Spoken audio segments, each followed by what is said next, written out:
My name is Andrew Daniel. I am the director at the Center for Cinesomatic Development and the author of this book, Awaken to Your True Self, Why You're Still Stuck and How to Break Through. Today, we are going to be doing a somatic meditation. And this somatic meditation is going to be done around the stories of our feet. So, if this is your first time, let's get this in focus. There we go. If this is your first time, let me know in the comments below, or to the side, or wherever they are. And if you're joining me as a reoccurring participant, let me know that as well. So we have Claire from Buxton, UK. It's her first time. Welcome. Michelle, first time. Kathy, first time. Welcome. Welcome, welcome. From Massachusetts, Colorado. Dina, first time. Welcome. Lindy from Canada. Mira, first time. Jennifer, first time. Panama. Wow. So this is a lot of first-timers. Ula, first time, Toronto. Well, welcome, everybody. It seems like most of you are first-timers. So let's start off with a little introduction about who I am and what somatic meditation is and what we're going to be doing. Pour myself a drink. I'll be talking for a little bit.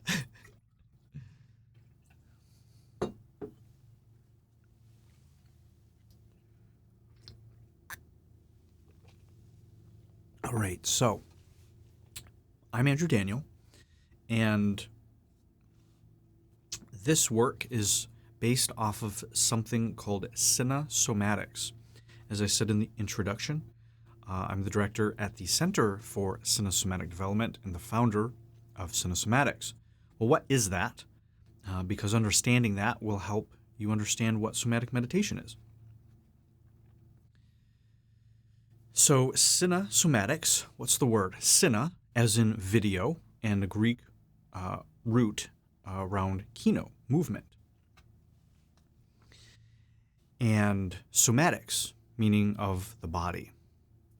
So, what Cinesomatics essentially is an approach, a modality, philosophy, essentially, where we use movement and video of the body to help people see the subconscious stories, archetypes, the shadow material, the patterns, the blocks, the plateaus, the stuck points, the elusive worldviews, limiting beliefs.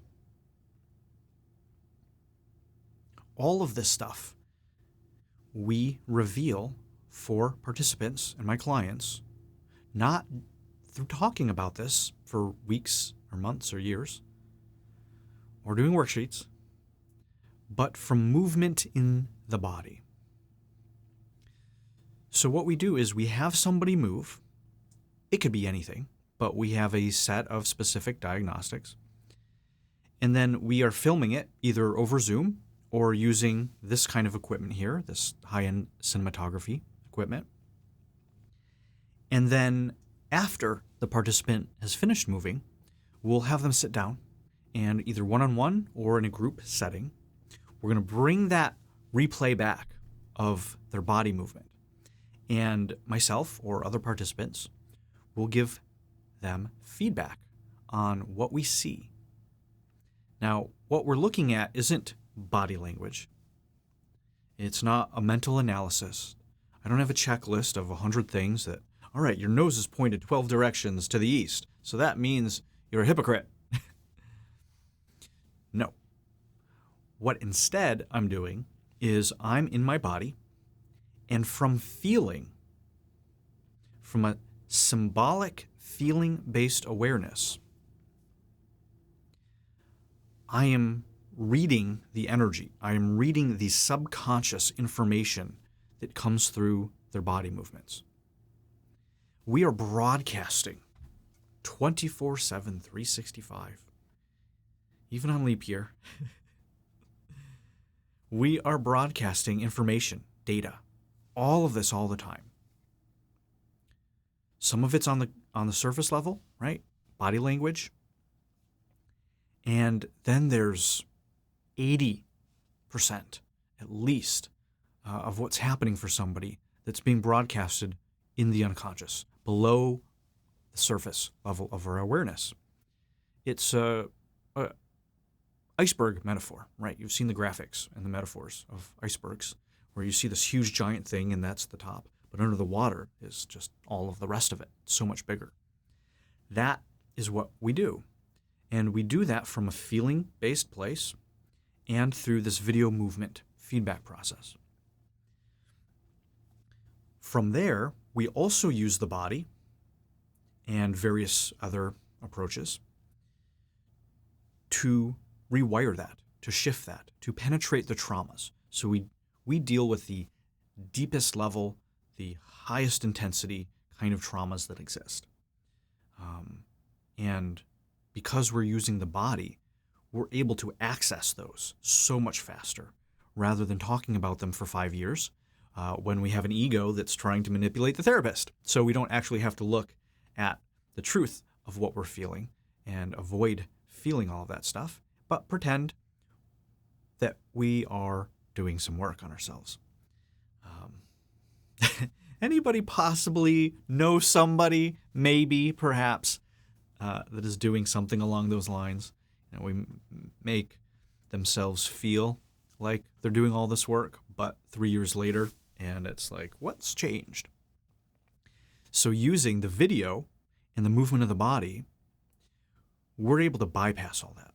We're able to accelerate that process. Something that could take 10 years of traditional work, we can do in about 6 months.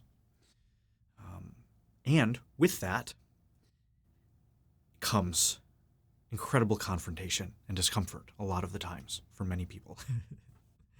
It does get easier once you get into it. But at first, it can be a very confronting process because we are actually facing all of that shadow material, all of the stuff that we've wanted to get rid of, destroy, heal, cancel, delete, shove into the basement, ignore, pretend it doesn't exist about ourselves and about humans and about the world and about life. And so we take all of that stuff that's getting in the way from the life that you want, your birthright, the confidence, the wealth, the money, the relationships, the intimacy, the connection, the pleasure, the joy, the peace. All of that stuff getting in the way. So this work is subtractive. We're not teaching you 5,000 new business tricks and tactics or relationship lines or exercises. We're helping you stop. We're helping you subtract all of the things that are not you. And through that subtraction, you get closer to your true self. Right? It's awaken to your true self. It's not build up your ideal self and enhance your narcissistic image, which some people conflate.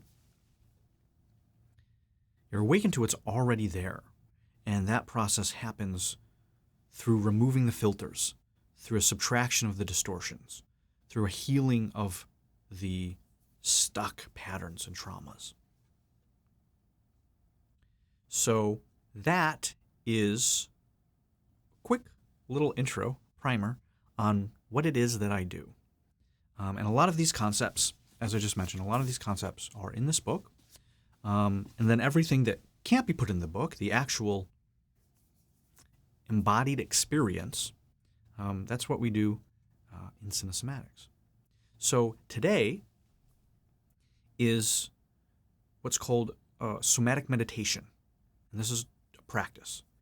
And since so many of you, this is your first time, we're going to go over what somatic meditation is, what makes it different, how it can help you, and then get into it.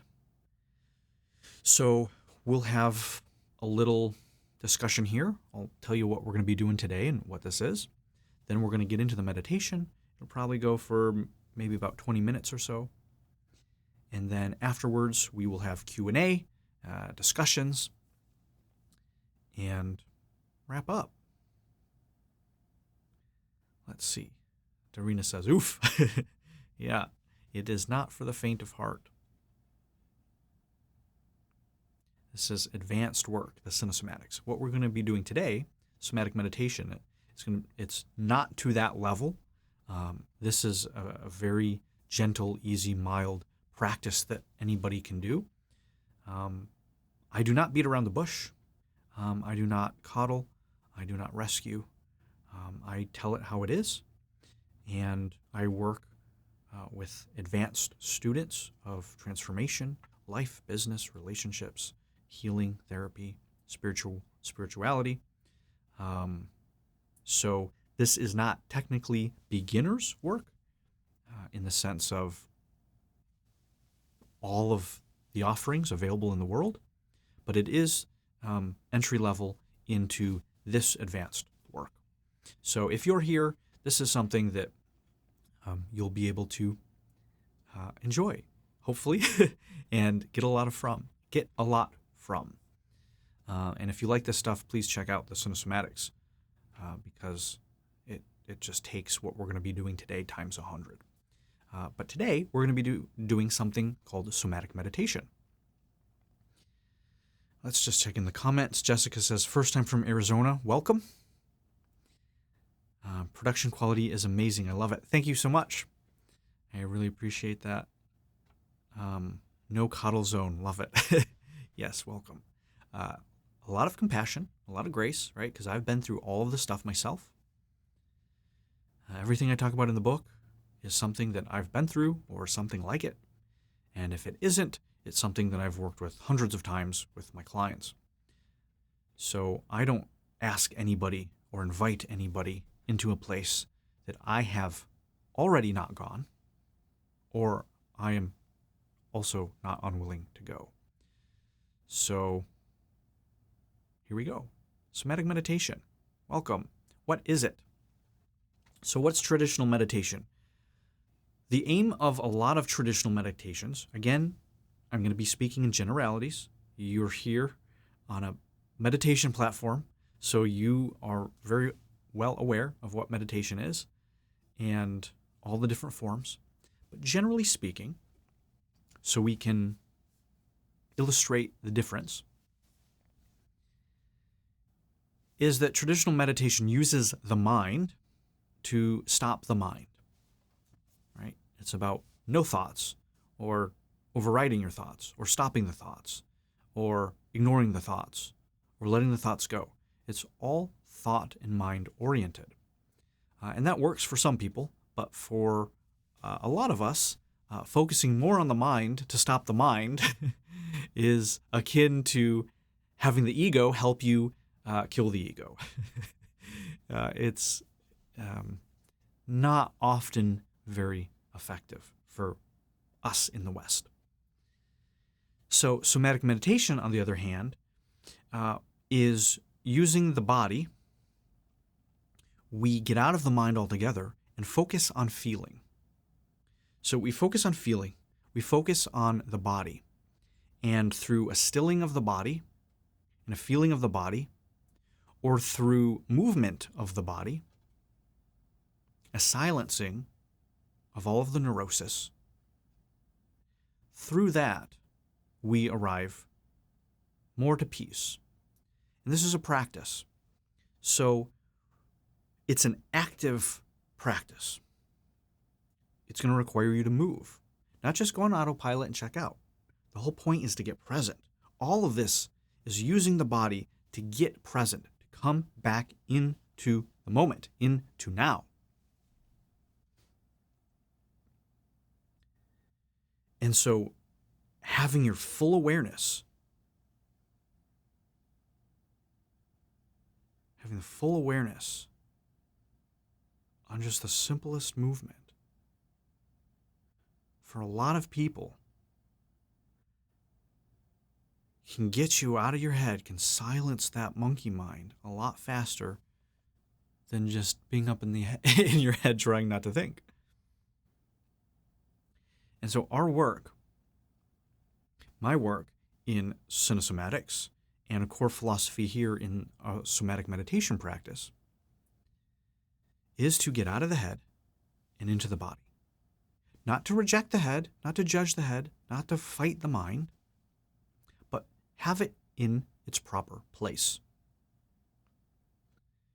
To make order out of chaos. And this universe has orders. It has orders of truth, orders of reality.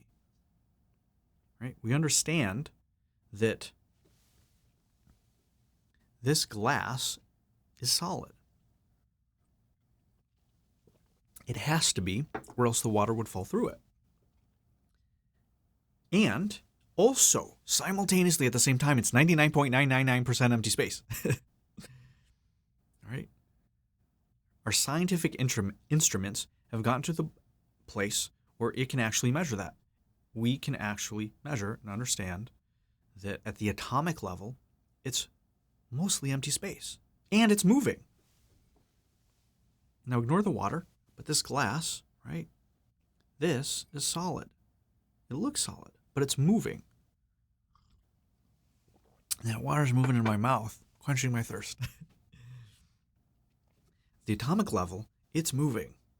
On the Newtonian level, it's solid. At the quantum level, where are we? Where did we go? Are we here or are we not here? Right? So all of those kind of three orders of reality and existence are happening simultaneously. So in our somatic meditation practice, we are bringing into our awareness the body, the physicality, and beyond.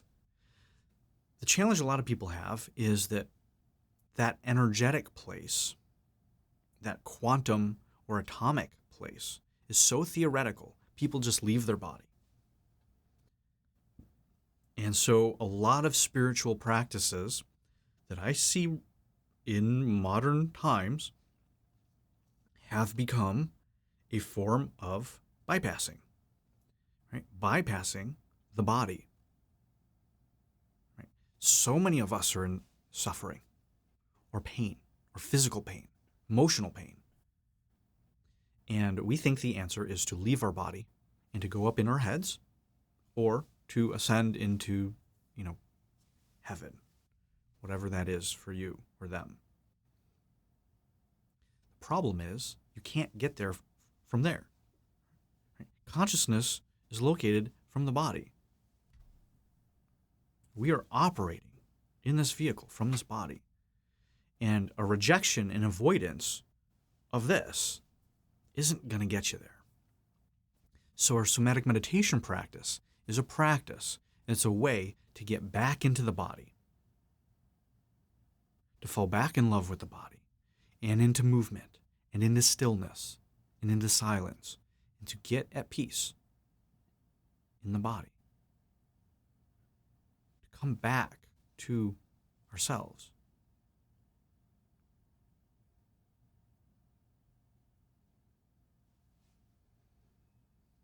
It's not out there. It's here. You have everything you need already. It's inside of you. And through somatic meditation, through cinesomatics, through the work that I do, we prove that. We help you experience these spiritual truths directly. And you have a direct experience of this in your body. And then, over time, you start to embody it.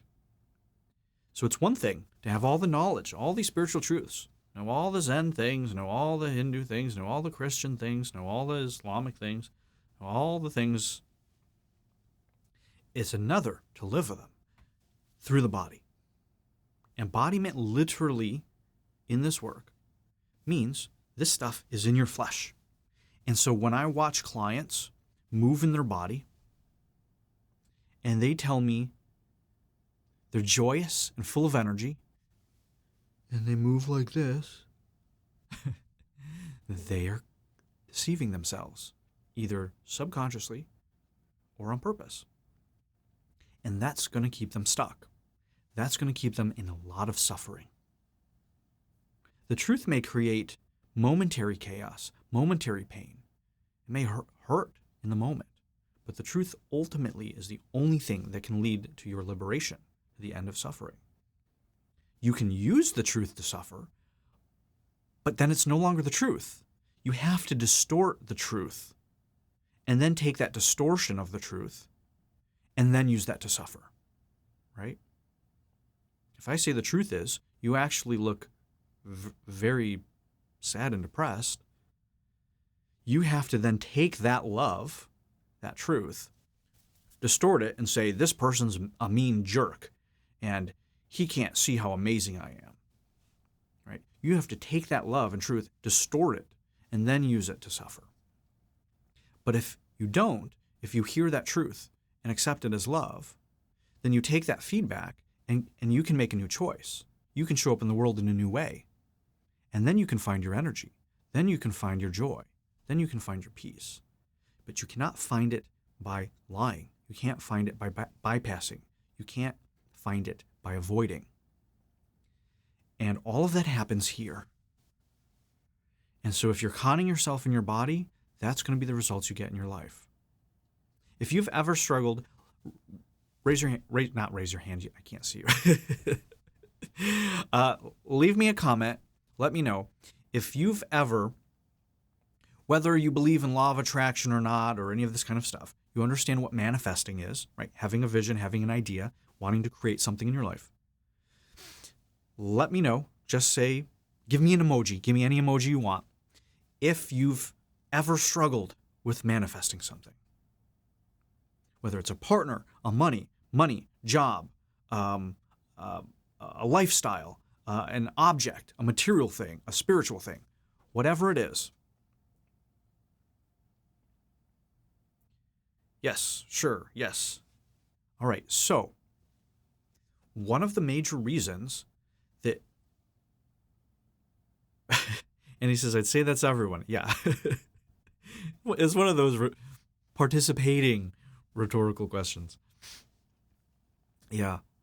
So one of the reasons is, all right, now let me add to this. Have you ever struggled with manifesting something that you thought and knew you should be able to get, right? I'm not saying you're working at McDonald's and you are struggling to manifest a mansion, but you have been showing up. You've been doing everything that you know and believe that you should be doing, that should be getting you that relationship. You're showing up as an amazing person in the world, or you're showing up for your clients. So one of the things that is happening is that what you think, what you see of yourself in this image, in your mind, is incongruent with how you're embodying that in the flesh, right? So the physical body has its own way of representing these things that may or may not align with how the mind represents them. All right? So if I asked you, all right, do you think you're a loving, kind person? And you're like, yes. All right, well, I could just take your word for it. But I say, well, how do people respond to you? You're like, well, not a lot of people like me. I tend to lose a lot of friends. Okay, well, that seems a little off. Say, all right, well, show me being a kind, loving person. What does that look like to you? But don't tell me, show me in the flesh, in your body. And then they go, you're like, whoa, all right. So what you're telling me that you think you're doing that is kind and loving looks like punching, or abusing. No wonder you struggle with keeping friends and relationships, because the more you think you're being a loving, kind person, the harder or more you're doing this. And so whatever that distortion is in that person's mind and nervous system, right? They may have grown up with a lot of tough love. Maybe they lived on a ranch, and this is just how you help the people around you. You're just tough. You help toughen them up. But you can see that there can be some distortions in there, especially if that person's not getting the result they expect in their life. So in Cinesomatics, we help you discover those incongruencies. We help you see what is actually going on. Why are you struggling to manifest or create this thing that you want in your life, despite all the work you've already done? And we do that by looking in the body. Seeing how you represent these concepts in your body tells us more of the truth. It tells us more about the reality of your existence than your perception of what you think your life should be. Is this making sense?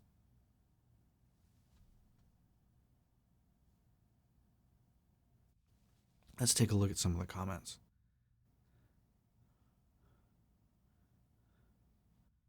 We're having a lot of emoji fun here.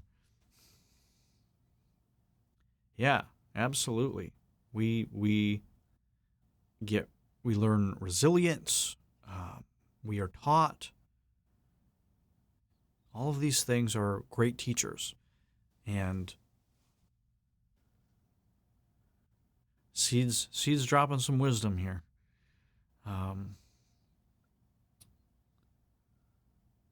Yeah, so Jessica says, me and my mind are doing all the right things. My body is feeling fear.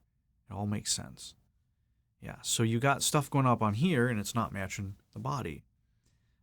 But then we think we're going to get the results up here, but in reality, we get the results from down here. Why? Because the mind is not necessarily in the realm of physical reality, right? In order to lift this glass up, I have to use my body. Yes, it comes from the mind, but I have to use my body. So the body is the part of our beingness, part of consciousness that is in time and space. So it's the one that's going to reflect how we're showing up in time and space. It's going to be a much more accurate indicator. So, somatic meditation is a way to get us back into the body. It's a way to get back into relationship with all of these parts of ourself that we've betrayed, abandoned, neglected, ignored, avoided, shunned, shamed, and start this reclamation process, a reclamation of our humanity.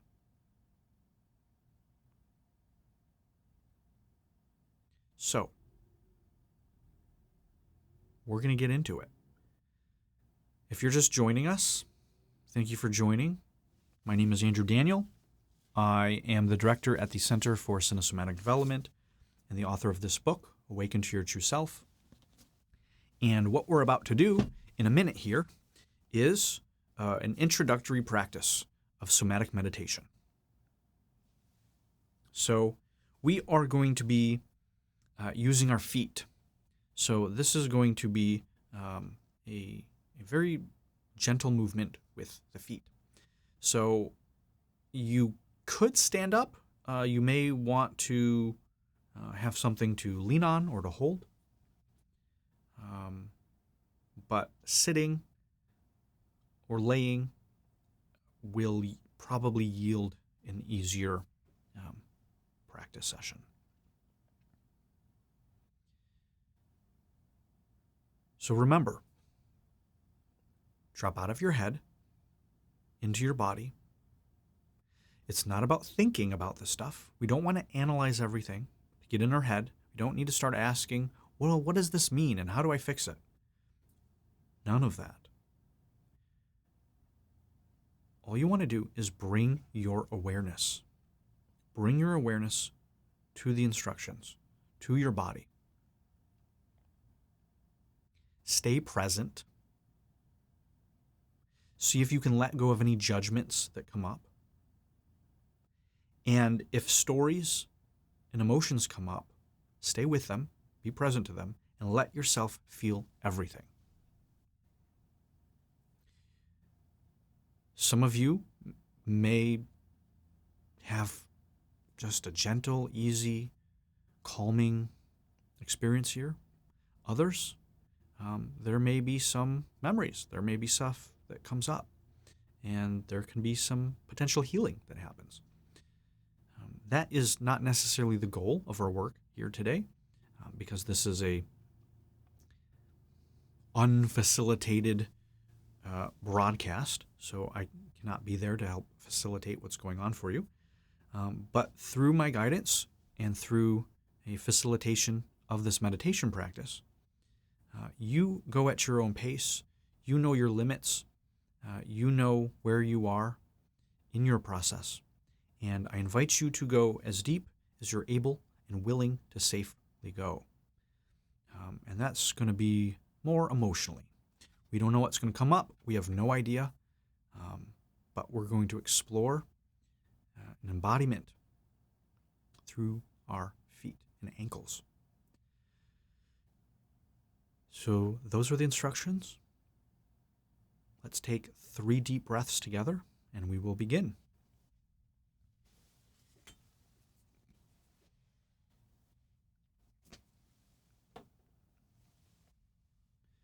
Breathe in through the nose, hold, and out through the mouth.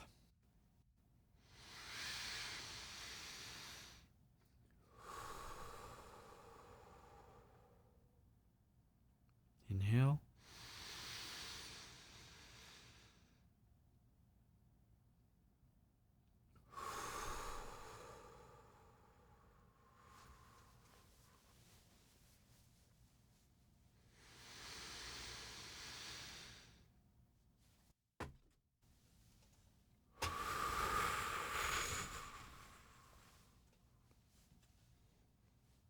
Excellent.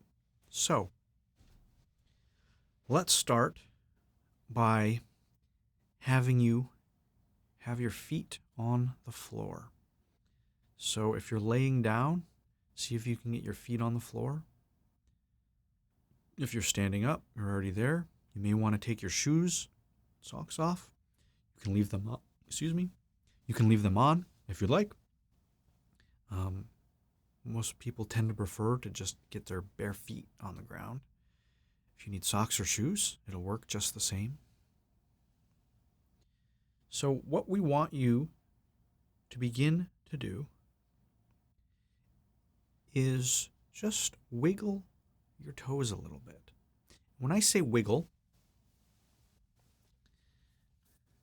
there's many different ways to do it. You can go fast, slow, sideways, up, however. Start however you naturally do it, right? However, by default, wiggling your toes is to you. Just start doing that.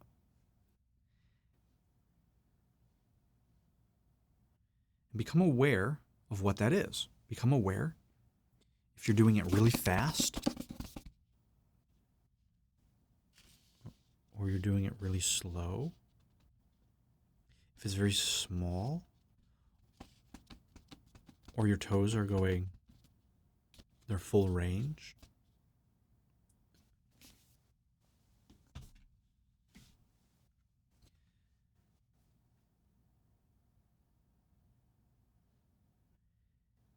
And find a new way. Find a new way to wiggle your toes. Perhaps you lift them up off the ground. Try digging them into the earth, into the ground. Maybe you're going really fast and there's a certain anxiety running. See if you can slow your toes down. See if you can become aware of each individual toe. Start on the right side. Now, it may be challenging to move each one individually, but just see if you can bring your awareness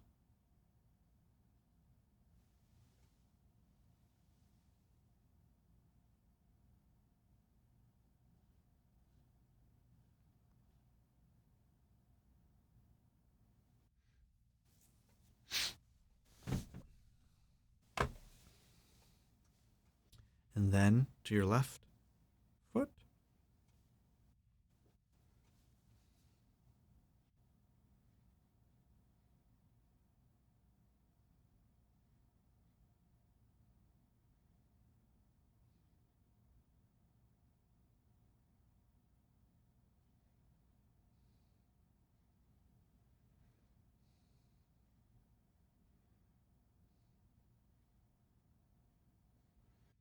Great. So now move the rest of your feet. Not your other feet, but the other parts of your foot on each side.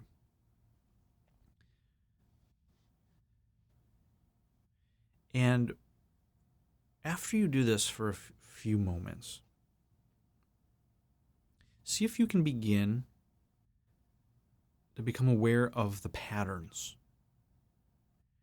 your ruts, your ingrained habitual ways of moving. Maybe you're noticing everything is going fast. They're just quick, sharp movements. Maybe everything is going slow.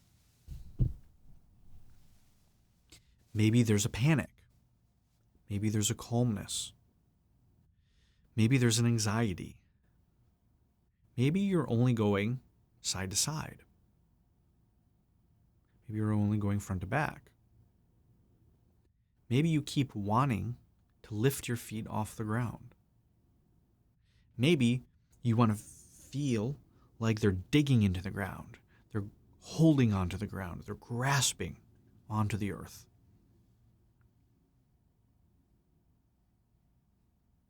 Maybe you feel sensuality. Maybe it's pleasurable. Perhaps you hate feet and you're disgusted by feet, and so being in your own feet is repulsive. Chances are you have left already. But if by chance you are still here, see if you can go into that without judgment, without beating yourself up, without whatever it is, and just see if you can be in that repulsion, that avoidance, that disgust. Maybe, perhaps, you're on your feet all the time and they're sore, they're in pain. Keep moving your feet while they're on the ground.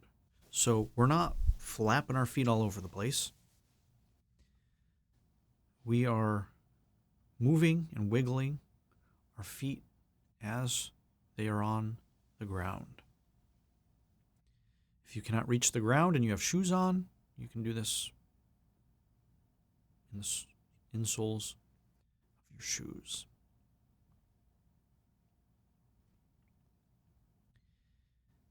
If you have judgments of this exercise, if you're wondering what the point is, and when are we going to get on with it, and where's the magic, and explosive excitement, power, just notice that.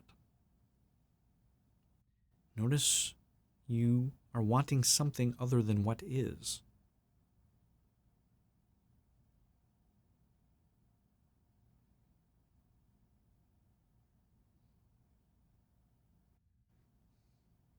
See if you can find peace with what is. You can let go of expectations, right? Empty your cup.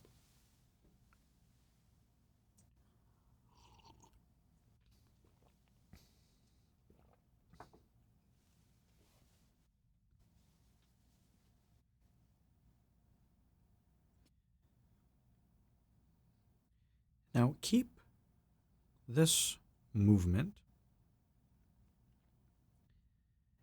and I want you to see if you can go inside of this feeling. So I've given you a few different examples. Some may resonate with you, and you may also have something completely different going on for you. That's great. See if you can go into that feeling, whether it's the physical side-to-side movement or whatever physical pattern you're doing, or whatever judgment or emotion you're in. Go into it. See if you can feel what this is about. And perhaps you're on your feet all day and your feet hurt. And perhaps there's resentment and you're upset that your feet always hurt you.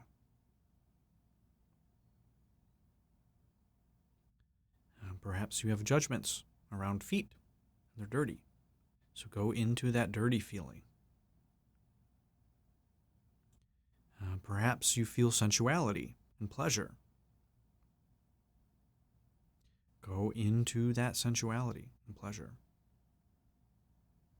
Perhaps you're just having fun, wiggling your feet around, being goofy, saying things like giggly puffy in the comments.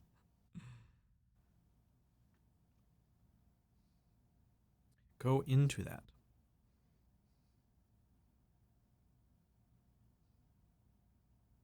And see if you can become aware of what that is about. Where else in your life? Now, don't go into your head and start thinking about it. Let the answers come from the feeling. Where else in your life does this pattern, does this energy show up? Maybe that side-to-side motion shows up when you're waiting in line at the grocery store or the bank, whatever it is, and you're just swaying side to side. Maybe that disgust comes up in your relationships or while you're traveling to other countries. Maybe that sensuality shows up when you're with your partner or when you're eating fruit.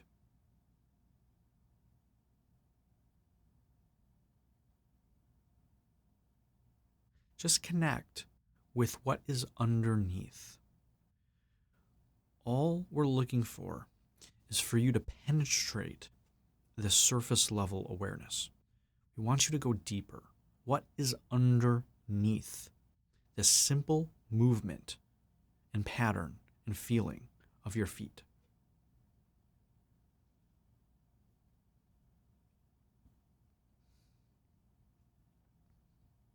Great. So, the second part, before we finish, I invite you to find a new way to move, a new way to experience your feet. So, it may take you a few tries. That's okay. Take as many different variations and tries as you can.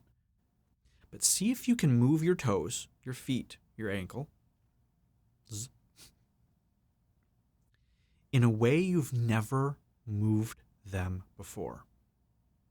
Not just today, ever in your life. It may be a speed.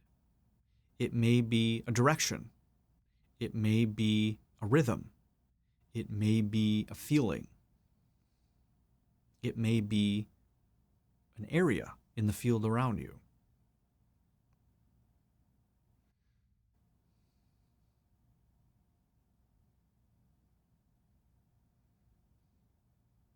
You may let them touch each other. You may let your feet touch something that you have never let it touch before, in a way that you've never done before.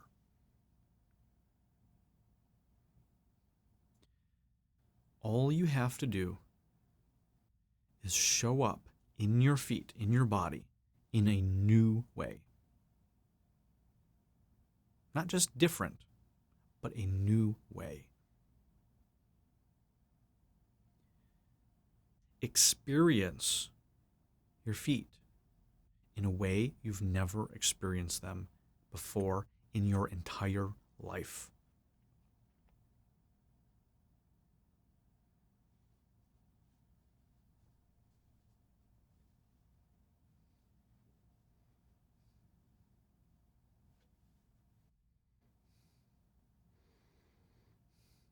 and see if you notice other things happening in your body.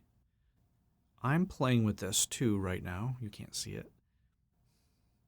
But I notice that certain ways I want to move my feet, other certain holding patterns or different parts of my body will engage.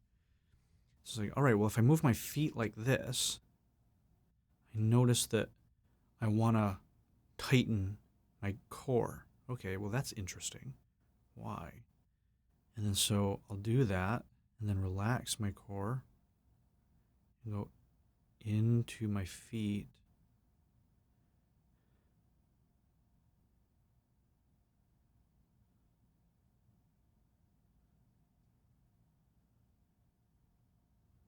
Yeah. Yeah, there's some holding I'm noticing. So what's interesting about this is that because you're doing it in a new way, right, you never would have likely became aware of what effect that has in the rest of your body because you've never done this before. So that correlates to something in your life, right? So for me, maybe it's this bracing pattern, my body not quite knowing how to let just one part of the body do it. And there's this sort of compensation. So it's like, all right, cool. So where am I compensating in my life like this? What do these things represent symbolically? It's a bit more advanced. You can think about that later if you would like. But this just shows you, and we're getting a lot of comments here about what's going on for people. So you may have started this and judge it as, what is this dumb thing that we're doing, wiggling our toes? But if you truly found yourself able and willing to move in a way you've never moved before, you're going to have an experience you've never had before, ever. And that's going to give you new data that you've never received before. And that new data is going to allow you to make new, better choices that you may have not made before. So very successful, very functional people are constantly opening themselves to more useful data. Not more useless data, but they're aware of their body. They're aware of their business. They're aware of their bank account. They're aware of how they're impacting the space. They're aware how the space impacts them. And they use this information to adjust, to course correct, to become more and more refined, to be able to create results that have never been created before. And if you have a vision that nobody else has had, you need to do things that nobody else has done. This is very elementary, but very few people know this and teach this, especially when it comes to in the body. Start by having new experiences in the body. Start by showing up new ways in your body, in your somatic meditation practice, and you will start showing up in the world in correspondingly new ways. That's why this is so relevant and applicable to our lives. And we're doing it through the body, out of the head, no thinking, just feeling and awareness. So I'll give you another minute here to wrap up, and then we will close the meditation, and I'll read some of these comments, and you can share your experience if you would like.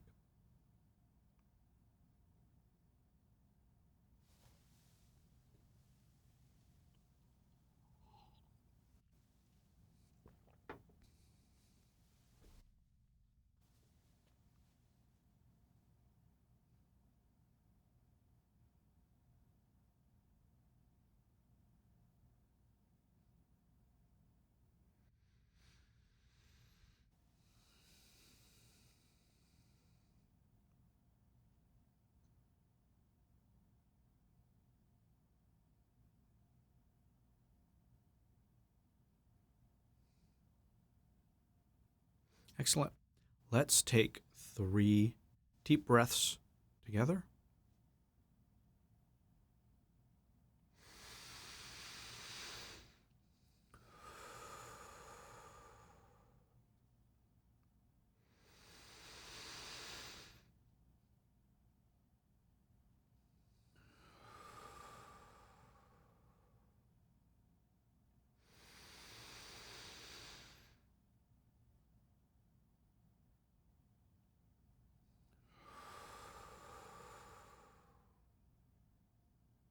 Excellent. Well, thank you very much for going through this somatic meditation practice with me. I will stick around for a few more minutes to go through the comments, to answer any of your questions. If you had an experience, if you would like to share what happened for you, please leave a comment. And we will discuss for a little bit. Otherwise, thank you very much for joining me, and we'll see you next week. Be sure to follow me here. This replay will also be going up on my YouTube clips and replays channel. I have 2 channels. One's my main channel, and then I also have this replays channel. So this meditation, other meditations, and talks will be there. So check that out if you want to practice this again, or you came in partway through and want to catch the beginning. So let's take a look at these comments.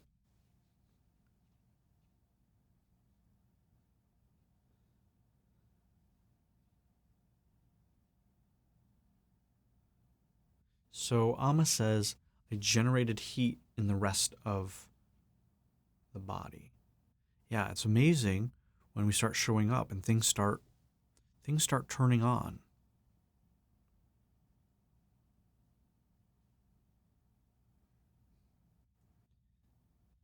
Charity says, my chest was constricted and I felt emotional. When I did new movement, chest released. Interesting. So what was the emotion? So we want to start getting, the more specific we can get with our language, the better we're able to articulate and feel what's actually happening, which allows us to heal it, to move through it, to work with it, play with it. So what emotion specifically? All right, so you did the new movement, your chest released. Great. I just saw your comment here, Charity. Anxiety and grief. Okay, yeah. So that grief, if you're open after this call, and you have time and a willingness and courage, I would invite you to go into that grief and to let yourself go back into that movement that we did and take some time for yourself and let yourself feel that. It'll be tremendously healing. If you're not ready to, that's fine. Just be aware that that is there waiting for you when you are ready to go into it and let yourself feel that. We think this stuff is going to kill us, annihilate us. It feels terrible. But the truth is, once you penetrate it, once you go through it, there's all of this self-love on the other side. Always feel better afterwards. Going into it, it's terrifying sometimes, and it hurts. But afterwards, through that release, you integrate those resources, and you give yourself space and permission to just be with what is and be okay with it. So many of us are not okay with our emotions. I shouldn't be feeling this. Who am I? Blah, blah, blah. All this stuff. It's nonsense. The important key is that you are actually feeling and doing it for real. If you're being hysterical, if you're dramatizing it, if you're acting it out, if you're dissociating, if you're doing other wacky stuff around your emotions, that doesn't work. That will never lead to the healing. You have to actually feel it. And people are fair to say that stuff is nonsense. So let's just be logical and linear. The problem is that stuff isn't real feeling. Everybody's had real feeling and emotion. That's powerful. That's everything. It's different than, oh, my feelings, or I feel like this is going to be the winner. Two totally different things. So I invite you to explore that if you're open to. What else?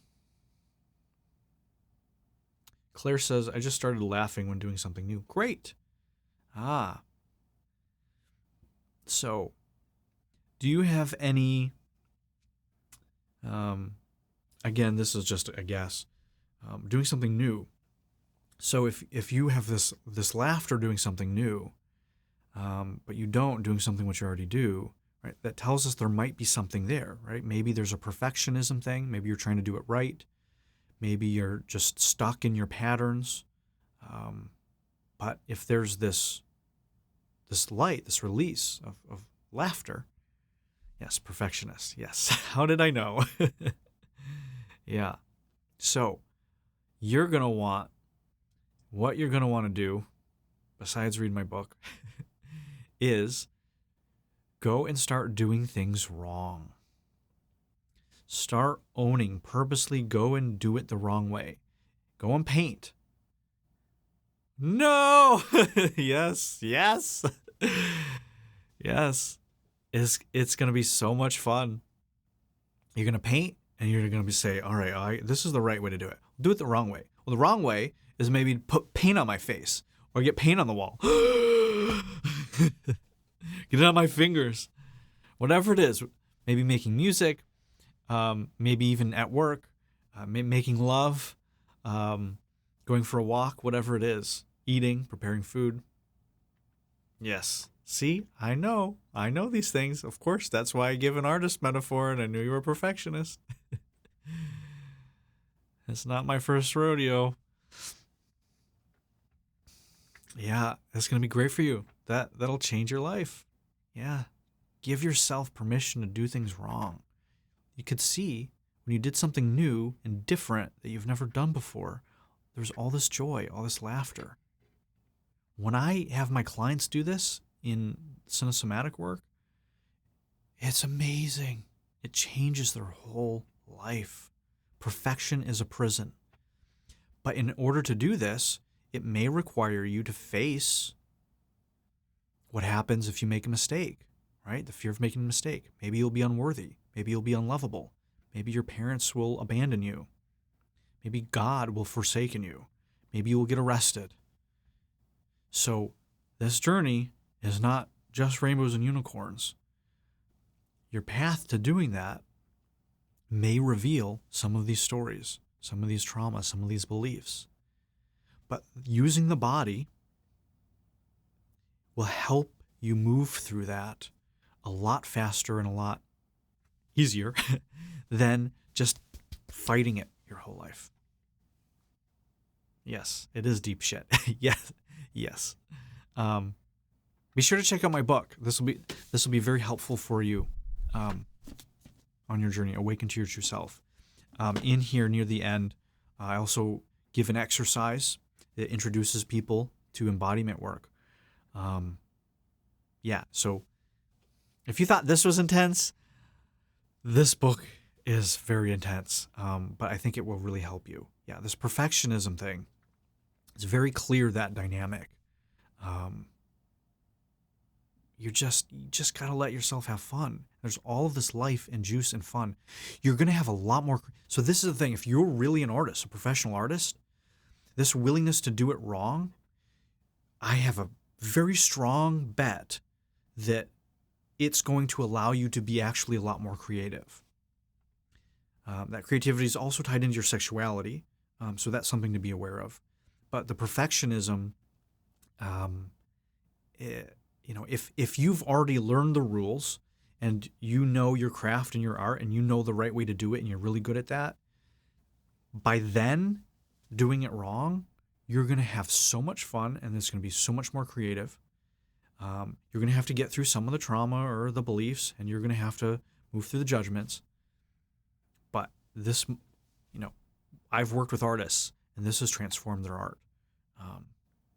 So let's see what else we got. And be sure to come back. Let me know let me know what happens. All right, what else do we got here?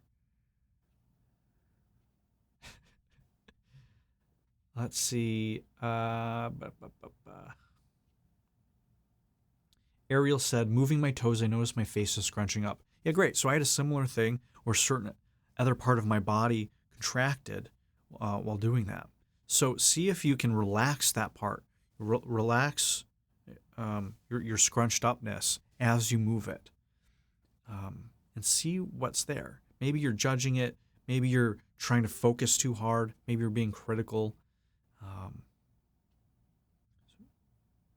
Just see if you can relax that while you do it. And kind of isolate it. You don't, scrunching your face up doesn't really make you move your toes any better. But we get these wiring, right? We get this nervous system wiring.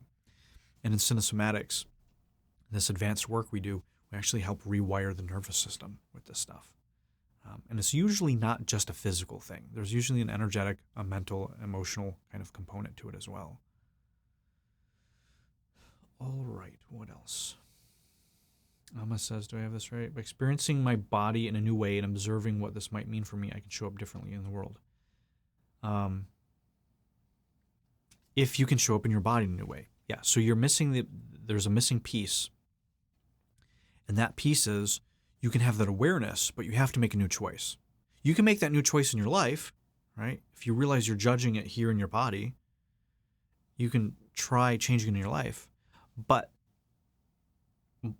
what I suggest and what I have clients do is change it in the body first, right? So find a new way to move in your body, and you'll get that reference point. You'll know how it feels, right? If you've never made $1 million, but you find a way how to feel rich and wealthy and abundant in your body, you're going to have a much easier time being able to access that wealth in the world now that you know what it feels like, rather than it just being a mental concept that you've been fighting against your whole life. So you got about halfway. The other part is finding a new way to move in your body first. Laura says, thank you. You're welcome. Thank you for joining. How often should one do this somatic exercise? As much as you want, maybe. So we have a few of these somatic meditations on my replay channel. If you just look up Andrew Daniel on YouTube, you'll find either my main channel or the Clips channel. So I have two of them. When I started this, when I was doing this work, the more cinesomatic therapeutic aspect, I was doing this hours a day. I was homeless. I had no money. I was poor. My life wasn't working. And so because I was just so dysfunctional in my life, I committed to doing this every day. I made this my life. And then eventually it actually became my life. And now I teach it and help tens of thousands of people around the world do this. So it depends what your vision is for yourself. If you find value from this, do this until you don't find value anymore. Do it with a different part of your body. So you could spend the next year doing the same exercise with each different part of your body. Just do it for a few, let's say you want to do 3 days, 5 days with your feet. Well, then move to your knees, then move to your calves, then move to your glutes, then move to your elbows. We're going to be doing over this next year, we're going to be doing all sorts of stuff in different parts of the body. And each part of the body correlates to something else symbolically in the field. Right? So our feet deal with supporting ourselves, moving us through the world, grounding, connecting to the earth. Right? The feet symbolically represent certain things. The hands represent other things. Right? Our hands don't move us through the world. They allow us to manipulate. Right? They allow us to do things, to use tools. They allow us to actualize ourselves. So they have a very different symbolic energy in the world. And so every part of our body plugs into the field in a different way. And you might be able to move through the world great. Your legs and your feet are just on and they're plugged in. But your hands might be shut down. And so you can't actualize yourself in the world. Or you're playing a victim. Whatever it is. So every part of the body plugs into the field and correlates to something else in our reality. Our body is a holographic transducer. How you show up in your body is how you show up in your life. How you do one thing is how you do anything. As above, so below. All connected. There's so much here that most people have no idea is going on.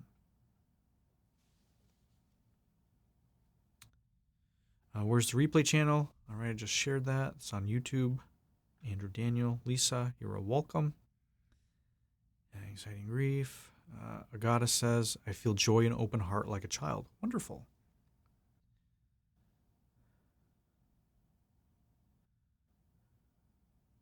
Jamie says, I felt lighter and energized when moving differently. Great. So, the invitation would be to try moving in that new way in your life. If you want to be more energized and lighter, there is something in that different way of moving that you can adopt in your normal way of moving in your life. And you just practice that and practice that. It takes some effort and conscious attention at first, but you do that for a few weeks, a month or so, 2 months. You form new neural pathways, and it'll become your new default. It's really that simple. People don't realize how simple this is. You can make a choice in your body, and that, if implemented in your daily life, is going to have that corresponding change in your life.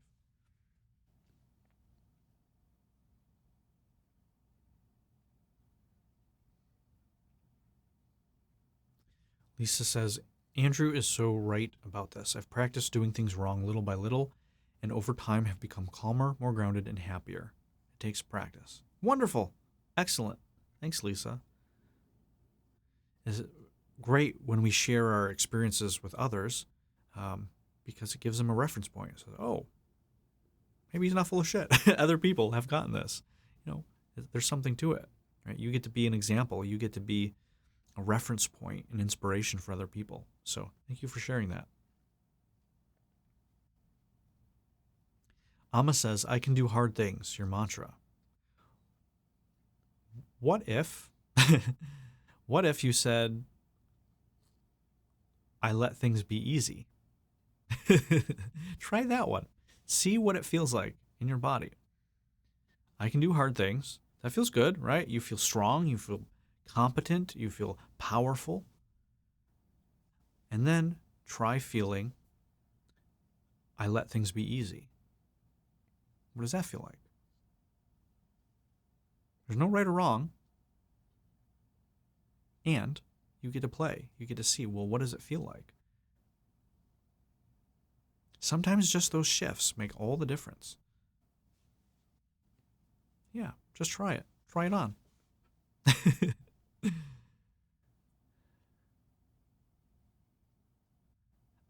Dorina says, I'm going to try coloring outside of the lines in my color book.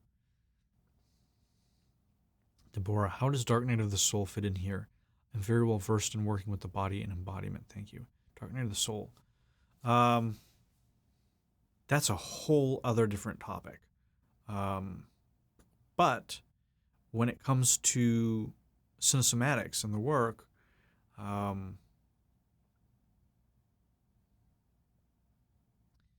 yeah, that's an interesting question. How does that relate to this? I mean, it's part of it. I talk about it in my book. I would consider that an aspect of shadow work. So in these somatic meditations, we're not necessarily getting into the shadow work because that's pretty advanced. It's not just these little workbooks that you see on Amazon. It's a very intense and real thing. So the Dark Night of the Soul is just this. You're just in the abyss. And so we can use movement to help relate to that abyss. So, yeah, very different conversation. But this is certainly stuff that we work with. So if you want to send me a message, if you have something more private or in particular, or if it was just off the cuff question, you can reach out and something's there. Yes, in the abyss and stuck. I keep moving.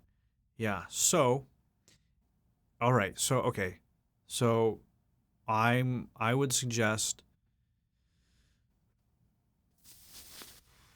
yeah, see if you can find a new way to move in the abyss, in that darkness, in this perilous moment of the dark night of the soul. How can you show up in a new way? How can you relate to that in a new way? And what's going to happen is you're going to get access to new resources. So, all right, what else do we got here?